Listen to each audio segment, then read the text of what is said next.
Today in Your Money, you may be wondering how the cost of mutual fund ownership can affect the performance of your investments. Here to talk to us about that today is Jeffrey Massey, a certified financial planner professional. Good morning. Good morning. All right, I think what a lot of people want to know is what exactly are they paying for when they buy goods and services?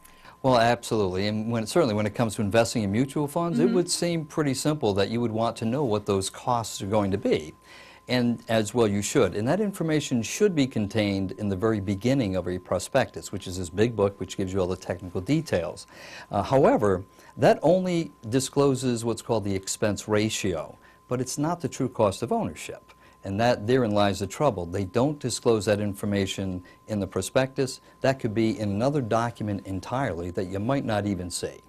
So what would you say is the average express ratio for mutual funds and maybe some of the other costs that you mentioned? There was a study done by the University of Virginia's Darden School, and they came up with a number of 1.44%. Now, that's an average for stock-based mutual funds, not bonds, and it ran from a low of 0.14%, which is very good for the investor, to a high of 2.96%. Now, that obviously is not good for the investor. Right. That's and can big jump. It's a huge jump and a big range, and it can dramatically impact the performance that somebody actually sees on their investments in those high-cost mutual funds. So how can we determine if a mutual fund is high or low?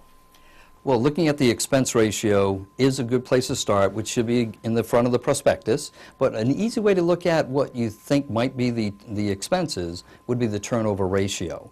Now, if there's a turnover ratio of 100%, what it means is that they've bought and sold that entire portfolio in just 1 year's time.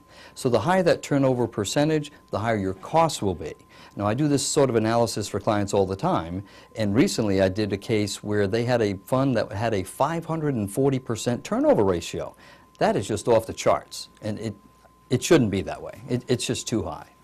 Jeff, thank you so much for My all pleasure. of your helpful tips, and for more from Massey & Associates, you can head to our website, foxprovidence.com.